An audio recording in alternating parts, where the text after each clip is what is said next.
Brought to you by GTA. We start with you.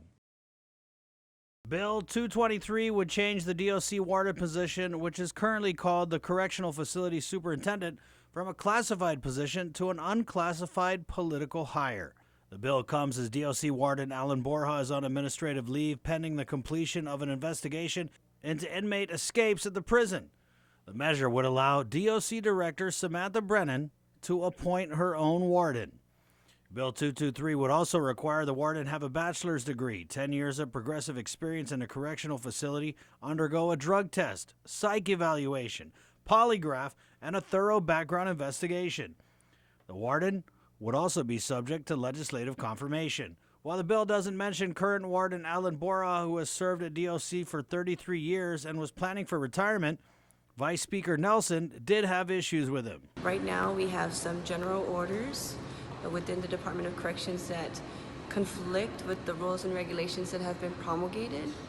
And so we're also looking at the director to correct these mistakes, and a lot of them were signed by the warden. The last term the warden stated that the prisoners run the prison.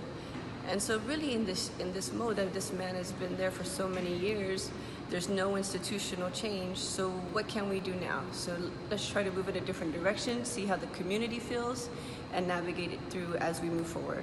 We asked Nelson if she was comfortable eliminating the highest classified position at the prison, and she responded there was still room to allow for upward mobility of rank-and-file DOC employees. If the bill becomes law, the warden would have more stringent qualifications than the deputy director, who isn't subject to legislative confirmation. We also asked the Vice Speaker if putting more political hires at the prison would help conditions at DOC. If you had the capacity to hire a director and confirm a director or a warden if it was unclassified, I would like to believe that in that capacity we would advocate for the best person for the job. Nelson added that staying status quo at DOC wasn't an option, and that by allowing the director to appoint her own warden and changing qualifications for the position, GovGuam would not be twiddling its thumbs on prison issues. KUM reached out to former DOC Director Frank Ishizaki about the bill. The former prison director said the bill was, quote, contrary to past practices. You always need a senior classified leader. Brought to you by GTA. We start with you.